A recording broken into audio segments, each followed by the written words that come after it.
असा एक किन्नर व्यक्ती हा झिरवाळ्यांच्या बेडरूममध्ये झोपलेला आहे. नवीन त्याचा घाणेरडेपणा हा सगळा पुढे येतोय. लोकांमध्ये संताप आहे. या नाशिकमधल्या आदिवासी मतदारसंघामधनं निवडून येतात, पण त्यांच्याच एका सहकार्याच्या माध्यमातून एक भयंकर व्हिडिओ त्यांचा पुढे आला. नमस्कार, हार प्रहारच्या नवीन भागामध्ये आपलं सगळ्यांचं स्वागत. समाजामध्ये असलेली घाण आपण बघतोच आहे. खराच्या रूपानं बुवाबाजी, भविष्य, अंधश्रद्धा या सगळ्या परिघात असलेली घाण ही आपल्यासमोर येते. रोज त्याचे नवीन पैलू, नवीन खोली, नवीन त्याचा घाणेरडेपणा हा सगळा पुढे येतोय. लोकांमध्ये संताप आहे. आणि नेमका अशाच वेळेला राजकारणातल्या एका आदिवासी समाजाच्या नेत्याच्या बाबतीत अशाच प्रकारची घाण पुढे यावी याचं लोकांना खूपच वैषम्य वाटलं, राग आला. मंत्री नरहरी झिरवाळ यांचं नाव एक आदिवासी समाजाचे मोठे नेते असं म्हणून कधीच घेतलं गेलं नव्हतं. ते आदिवासी भागात, स्वतः आदिवासी तर आहेतच, आणि ते दिंडोरी या नाशिकमधल्या आदिवासी मतदारसंघामधनं निवडून येतात. ते आता 4थ्या वेळेचे आमदार आहेत. म्हणजे बरेचसे सिनियर आहेत, वरिष्ठ आहेत. त्यांचं वय आज 66 आहे. म्हणजे वयानेही ते काही लहान नाहीत. पण त्यांचं बोलणं, चालणं या सगळ्याविषयी प्रश्नचिन्ह आपल्यापुढे तयार होतं. मराठी सिनेमामध्ये निळू फुले यांनी एक अशी कोचदार टोपी घातलेला, जॅकेट घातलेला असा एक राजकीय नेता उभा केला. नेमक्या तशाच प्रतिमेमध्ये फिट बसतील अशा प्रकारचे झिरवाळ दिसतात. त्यांच्या डोक्यावर गांधी टोपी असते. सध्याच्या विधानसभेमध्ये गांधी टोपी वापरणारे एखादेच जे नेते असतील ते झिरवाळ आहेत. आणि त्यांची टोपी देखील अशी कोचदार असते. त्यांचा पोशाख हा नेहमी स्वच्छ, शुभ्र असतो. झोळदार प्रकारचा लेंगा आणि असाच ढगळ पद्धतीचा सदरा त्यांच्या अंगात असतो. आणि त्यांचं बोलणं, वागणं हे पुरेसं बेरकी आहे हे आपल्या सहज लक्षात येतं. त्यांच्या व्यक्तिगत वागण्याविषयी आजवर कुणाला शंका, कुशंका अशा काही नव्हत्या. पण त्यांच्याच एका सहकार्याच्या माध्यमातून एक भयंकर व्हिडिओ त्यांचा पुढे आला, ज्याला किन्नर असा मराठीमध्ये चांगला शब्द आहे. अशा व्यक्तिमत्वाचे जे मंडळी असतात त्यांना ट्रान्सजेंडर असा एक शब्द इंग्रजीमध्ये वापरला जातो. अशा प्रकारच्या व्यक्तींच्या उन्नतीसाठी राज्य सरकारनं एक मंडळ देखील स्थापन केलेलं आहे. या मंडळाचे सदस्य असलेले एक, आता त्यांना काय म्हणायचं, ते म्हणायचं, ती म्हणायचं, तो म्हणायचं, असा एक किन्नर व्यक्ती हा झिरवाळ्यांच्या बेडरूममध्ये झोपलेला आहे. त्याच्या बाबतीत तिथे काही आक्षेपार्ह वस्तू आहेत, दारूच्या बाटल्या आहेत. आणि झिरवाळ साहेबांच्या संदर्भामध्ये त्या व्यक्तीचं वागणं हे चित्रविचित्र पद्धतीचं आहे. अशा प्रकारचा व्हिडिओ हा समाज माध्यमामध्ये पसरूट झाला, मोठ्या प्रमाणात व्हायरल झाला, पसरला. आणि त्याच्यामुळे झिरवाळ हे आत्ता विधानसभेचं अधिवेशन सुरू असताना मोठ्या राजकीय संकटात सापडले. बिरबलानं म्हटलेलं आहे आणि पंचतंत्रात देखील तेच सांगितलेलं आहे की सत्य आणि असत्य याच्यामध्ये 4 बोटांचं अंतर असतं. आपले कान आणि आपले डोळे. पण आता आपल्या डोळ्यानं जे दिसेल ते सत्य असेल याची शाश्वती देता येत नाही. कारण AI तंत्र हे इतकं भयंकर आहे की ते होत्याचं नव्हतं आणि नव्हत्याचं होतं हे सहज करून दाखवतं. अशा प्रकारच्या तंत्रानं बनवलेला तो व्हिडिओ आहे असा झिरवाळांचा दावा आहे.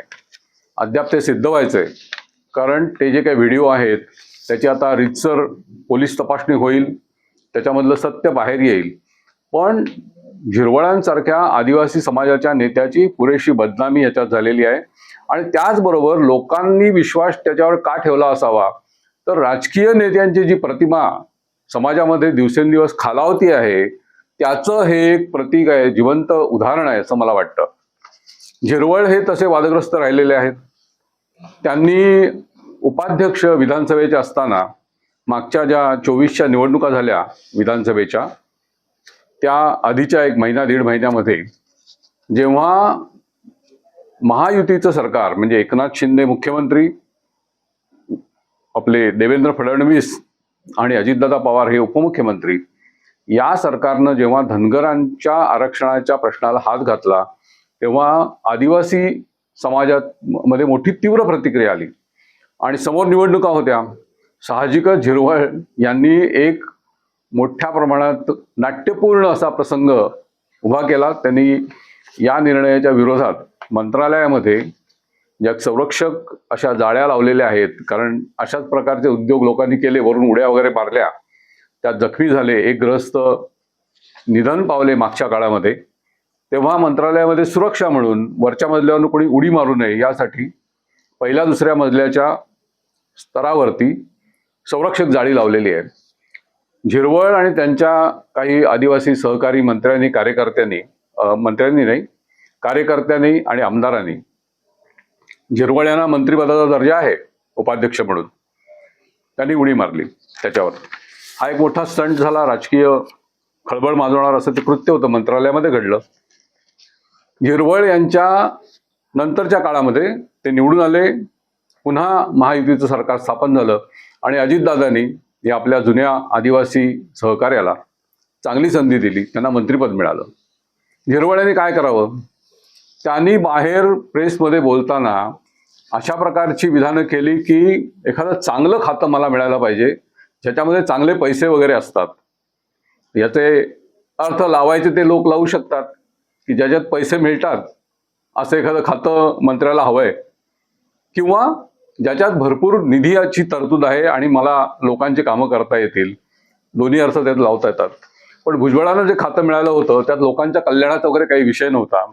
त्यांच्याकडे ज्याला आपण दारूबंदी म्हणतो, एक्साईज, ते खातं आलं नाही, ते त्यांना हवं होतं.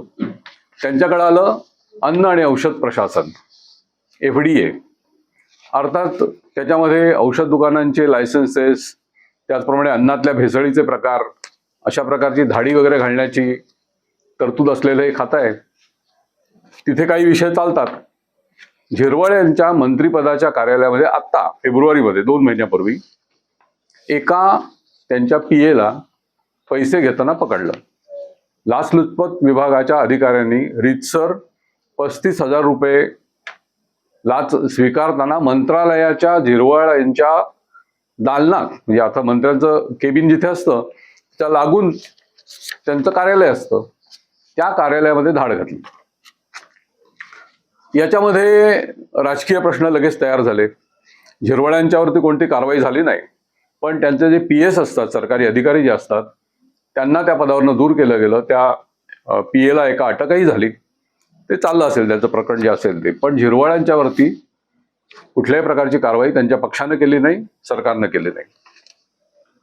मुख्यमंत्री देवेंद्र फडणवीस यांना साहजिकच या बाबतीत प्रश्न विचारले की झिरवळांच्या मंत्रालयातल्या कार्यालयात धाड पडली आणि तुम्ही त्यांना मंत्रिमंडळात कसं काय ठेवता? तेव्हा ते म्हणाले की त्यांचं प्रत्यक्ष नाव कोणी, म्हणजे हे पैसे झिरवळांसाठी मी स्वीकारले असं त्या क्लार्कनी किंवा तो PA जो होता त्यांनी सांगितलं नाही. अन्य तसे काही पुरावे आले नाहीत असं त्यांनी एक स्पष्टीकरण दिलं.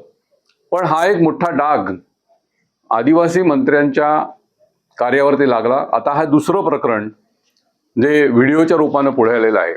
ही सगळी राजकीय घाण लोकांच्या पुढे येत असताना लोकांचा विश्वास बसला ही यातली एक महत्वाची बाब लक्षात घेण्यासारखी आहे.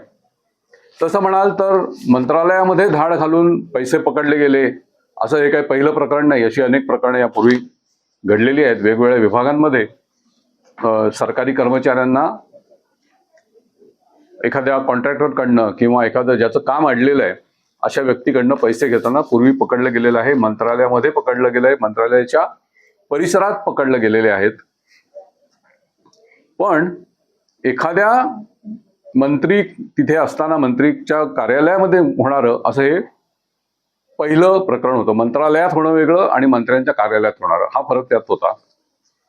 दुसरा एक गमतीशीर मुद्दा असा आहे की राजकीय नेत्यांची प्रकरणं, राजकारणाची प्रकरणं, मंत्र्यांची किंवा अन्य काही राजकीय मोठ्या नेत्यांची प्रकरणं ही वेगवेगळ्या पद्धतीने पुढे येत असतात. आपल्याकडे एक मनोहर जोशी मुख्यमंत्री असताना गावंडे नावाचे मंत्री होते. त्यांच्या काळामध्ये ते म्हणजे ज्याला आपण म्हणतो की दुग्ध विकास खातं त्यांच्याकडे होतं. दुग्ध विकास खात्याचे ते राज्यमंत्री होते.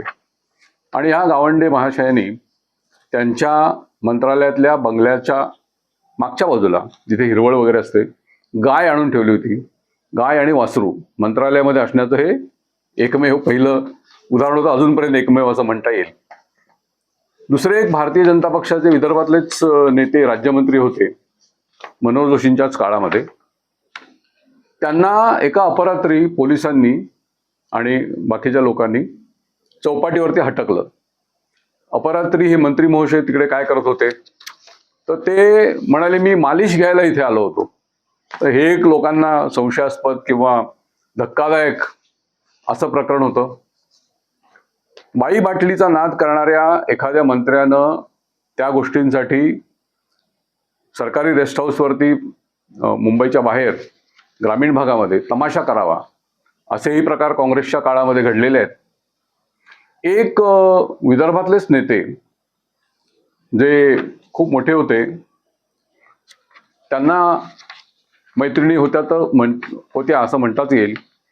पण त्या काळामध्ये अशी साधारणपणे पद्धत अशी होती की एखादी स्त्री संबंधात असेल तर त्याच्याशी लग्न करून हे मंत्रिमंडळी नेते मंडळी मोकळी झालेली होती.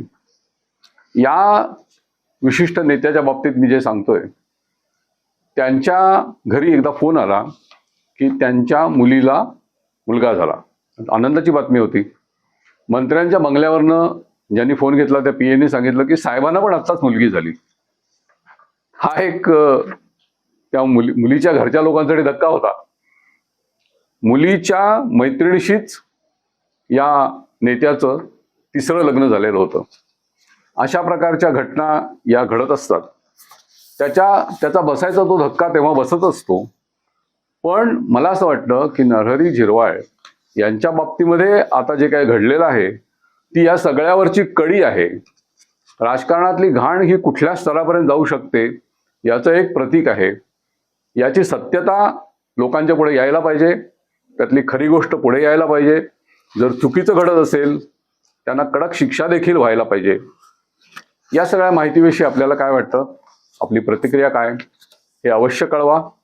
आमचं चॅनल सबस्क्राईब करा आणि हा व्हिडिओ आपल्याला आवडला असेल तर अवश्य आपल्या मित्रमंडळींमध्ये पुढे पाठवा. धन्यवाद.